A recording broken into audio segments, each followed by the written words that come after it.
Hello guys, welcome back to the channel with new video. Guys, आज मैं लेकर आया हूं आपके लिए एक नया वीडियो विथ न्यू चैप्टर। आज यहां हम देखेंगे डेप्रिसिएशन चैप्टर हम क्या होता है और उसके अंदर इंट्रोडक्शन वीडियो में आज देखेंगे सारी बातें कि किस तरीके का होता है, क्या क्या मेथड्स होते हैं, क्या क्या फॉर्मूला है उसको हम सॉल्व करने के लिए। तो गाइज, अभी तक मैंने काफ़ी लॉन्ग टाइम पीरियड के बाद वीडियो बनाना शुरू किया। मैंने 42 चैप्टर खत्म कर दिया है। लास्ट के जो आपके कुछ और क्वेश्चन जो बीच में मैंने छोड़ देते वो भी मैं कम्युनिटी पोस्ट पे कर ही रहा हूँ, पोस्ट कर रहा हूँ। आप उन्हें भी जाके जल्दी से देख सकते हैं। आज मैं स्टार्ट कर रहा हूँ आपके लिए डेप्रिसिएशन क्वेश्चन। डेप्रिसिएशन का भी मैंने क्वेश्चन आपको कम्युनिटी पोस्ट पे आपके कहने पे, आपके डिमांड पर मैंने पोस्ट कर दिया था। आज मैं बताने वाला हूँ बहुत ही बेसिक चीजें डेप्रिसिएशन के बारे में जो आप जान लेंगे। बस हलवा लगेगा, ये चैप्टर बहुत आसान है, बट गाइज इस चैप्टर को समझना भी बहुत इंपॉर्टेंट है। हलवा तो बनाना है पर उसके इंग्रेडिएंट्स भी तो जरूरी है कि कैसे हलवा बनता है, फिर ना खाएंगे। तो ये वही चीजें हैं जो हमें जानना बहुत जरूरी है इस चैप्टर में। बहुत इजी चैप्टर है, बहुत ही कॉन्सेप्चुअल चैप्टर है आपका। अगर आप समझ लें तो बहुत इजी है, ना समझें तो बहुत टफ लगेगा। तो आपका पूरा फोकस रहेगा मेरी बातों पे, फिर आप नोट करेंगे। मैं आपको हर वीडियो में कहता हूं कि आप पहले मुझे सुने फिर नोट करें। मैं हट जाऊंगा, आप स्क्रीनशॉट ले सकते हैं, फिर आप स्क्रीनशॉट लेने के बाद अपना नोट कर लेंगे, ठीक है। और चैनल को सब्सक्राइब जरूर से कर लेंगे और हम जल्दी से अपने 100 वीडियो की तरफ वैसे भी आगे बढ़ रहे हैं। 100 वीडियो मैं आपके लिए लाने वाला हूं और भी अच्छे अच्छे चैप्टर्स मैं लाऊंगा और आप बस फुल सपोर्ट मेरे साथ बनाए रखना, ठीक है। तो स्टार्ट करते हैं आज अपना ये चैप्टर। इंट्रोडक्शन वीडियो मैं आज इसका लाया हूं इंपॉर्टेंट फॉर्मूलास के साथ और दो मेथड जो इसमें लगते हैं उन दो मेथड के साथ, ठीक है। तो यहां पे आज हम देखेंगे दो ऐसे फॉर्मूले जिसको हम डेप्रिसिएशन निकालने में बहुत हेल्पफुल होते हैं। या तो ये लगेगा या तो वो लगेगा, ऐसे, ठीक है। ध्यान से समझेंगे इसको।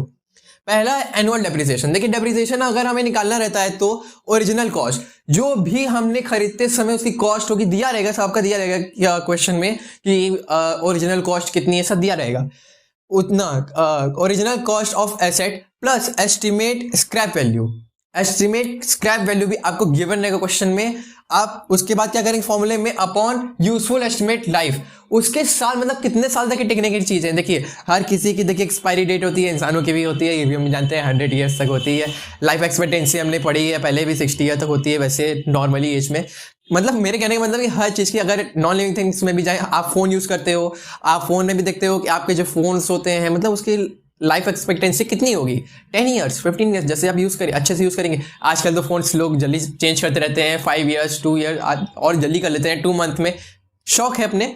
तो यहाँ पे वही बात है कि यूजफुल टाइम, कि कितने मतलब टाइम तक आप उसको यूज़ कर रहे हो जब तक वो खराब नहीं होता है, मतलब यूजफुल वाली बातें हैं। डेप्रिसिएशन पे लगता रहता है। मेन बात मेरे कहने का मतलब ये कि हर साल हर समय किसी चीज़ पे डेप्रिसिएशन लगना जरूरी नहीं कि हर साल पे लगते हो। डेप्रिसिएशन का मतलब ही यही है कि अगर आप कोई चीज़, अगर किसी दुकान से, अगर नॉर्मली मैं कहूँ फ़ोन की बात करता हूँ, तो अगर आप देखेंगे कि अगर किसी दुकान से आप फ़ोन खरीदते हो, ठीक है, अब वो फ़ोन खरीद रहे हो 20,000 रुपीज़ का, आप 20,000 का शॉप से ले रहे हो, मगर सेम फ़ोन आप आज उसी के दिन फ़ोन लिए हो, आप अपने फ्रेंड को या किसी रिलेटिव को या किसी आप अपने जान पहचान वाले को अगर आप बेचते हो, तो वहाँ पे क्या होगा, आप में आपसे वो 20,000 का नहीं लेगा, आपसे वो कुछ कम करेगा। तो जो कम करेगा वो है हमारा डेप्रिसिएशन प्राइस में। अगर मैं आपको फिजिकली आपको बताने की कोशिश करूँ एज अ स्टोरी वाइज, तो यही होगा कि अगर आपसे कोई खरीदेगा तो देखिए तुरंत, भले उसी दिन आप खरीद रहे हो, फिर भी आप अगर उसको बेचेंगे तो उस पर आपका प्राइस कम होके ही रहेगा। सेम तो कोई लेगा नहीं। अगर सेम ही किसी को लेना है तो वो नया बॉक्स पूरा ओपनिंग करके ना ले ले किसी दुकान से। तो नॉर्मल सी बातें हैं कि कोई भी हो थोड़ा सा प्राइस कम करके लेते हैं, ठीक है। ये हो गया पहला फॉर्मूला। उसके बाद डेप्रिसिएशन का एक और फॉर्मूला होता है ओरिजिनल कॉस्ट। जो ओरिजिनल कॉस्ट है हमारे किसी फिक्स्ड एसेट की, वो प्लांट हो, मशीनरी हो, फर्नीचर हो, एनीथिंग हमारा फिक्स्ड एसेट होना चाहिए। टेंजिबल इंटेंजिबल एसेट आपको मैंने बताया पहले भी, ठीक है। तो into rate of depreciation, rate दिया रहेगा इतना। देखिएगा, अगर ये नहीं दिया है, आपका एस्टिमेट वैल्यू नहीं दिया है, स्क्रैप ईयर मतलब कुछ नहीं दिया है, एस्टिमेट वैल्यू ऑफ लाइफ कुछ भी नहीं गिवन है, रेट तो दिया ही रहेगा डेप्रिसिएशन का, वरना कैसे आप निकालोगे। ये दो चीजें दी रहेंगी। रेट दिया रहेगा, अपॉन 100 कर देंगे, जितना भी रेट रहेगा, 5% रेट पे, 6% रेट पे, 10% रेट पे, एनी अमाउंट। आपको जो अमाउंट रहेगा आप उस पर करोगे, ज्यादा दिमाग लगाने की जरूरत नहीं है। जितना दिया आप उतना करोगे, ज्यादा सोचने की जरूरत नहीं है, ठीक। ये हो गया हमारे दो फॉर्मूले इंपॉर्टेंट वाले। कुछ मेथड्स होते हैं हमारे सॉल्व करने के लिए, हमारे ऐसे इस टाइप क्वेश्चंस को जो कि बहुत इंपॉर्टेंट होते हैं हमारे डेप्रिसिएशन चैप्टर में। दो तरीके के होते हैं, ध्यान से सुनना मेरी बातों को बस, ठीक है। देखिए पहला है स्ट्रेट लाइन मेथड, उसको उसके कई नाम होते हैं। जैसे हम लोग के यहाँ फैमिली में नहीं होता एक बच्चे के कई नाम रख देते हैं, एक नाम, दो नाम, तीन नाम, कृष्ण, राम, मोहन, सब रख देते हैं। उसे टाइप के इनके भी कई सारे नाम हैं, ठीक है। Straight line method, original cost method, fixed instalment method, आप कोई भी एक नाम याद कर सकते हैं। स्ट्रेट लाइन मेथड कोई भी, नॉर्मली तो स्ट्रेट लाइन नहीं रहता है, ठीक है।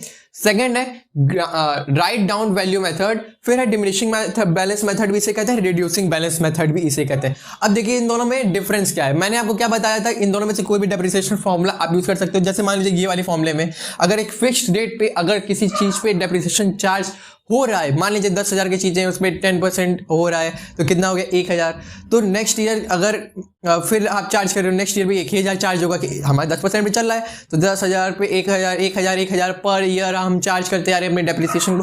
तो ये होता है हमारा स्ट्रेट लाइन मेथड, जो सेम अमाउंट पे हर साल लगता है। 10,000 पे अगर लगा रहे हो 1,000, फिर नेक्स्ट ईयर 1,000, फिर नेक्स्ट ईयर 1,000, फिर नेक्स्ट ईयर 1,000, तो ये होता है स्ट्रेट लाइन मेथड पे, ठीक है। जो हमारा राइट डाउन वैल्यू मेथड होता है, इसका थोड़ा सा डिफरेंस ये होता है। अगर ऐसे ही मैं एग्जांपल लूं कि 10,000 का आपका सामान है, उसमें 10% डिप्रिसिएशन चार्ज हुआ पहले साल, कितना अमाउंट हो गया 1,000।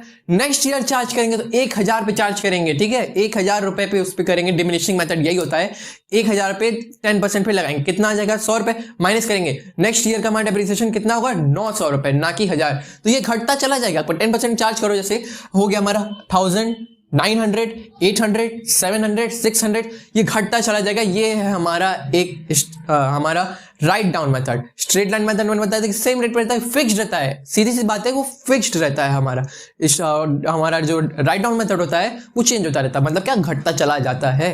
तो ये था हमारा एक फुल कॉन्सेप्ट हमारा डेप्रिसिएशन से रिलेटेड। तो ये वीडियो कैसे लगे जरूर से बताना। मैं आपके लिए बहुत कोशिश कर रहा हूँ वीडियोज बनाने की, बहुत यहाँ नॉइज होता है, तो मैं नॉइज कैंसिलेशन वीडियो को एडिट करने में हमें काफी टाइम लग जाता है, इसलिए मैं वीडियोस थोड़ी सी लेट में देता हूँ। पर मैं पूरी कोशिश करूंगा आपके से जल्द आपको सारी वीडियोस मिलती रहे, और अच्छे एक्सप्लेनेशन के साथ मैं पूरी कोशिश करूंगा, क्वेश्चन के साथ भी करूंगा। यहाँ पे एससी शर्मा के काफी बेस्ट से बेस्ट क्वेश्चन हम यहाँ लाने वाले हैं, और अच्छे एक्सप्लेनेशन के साथ। तो गाइस बस साथ हमारा देते रहना, मैं आपको पूरा सपोर्ट करूंगा आपके साल में, इस साल आपको सपोर्ट जरूर करूंगा।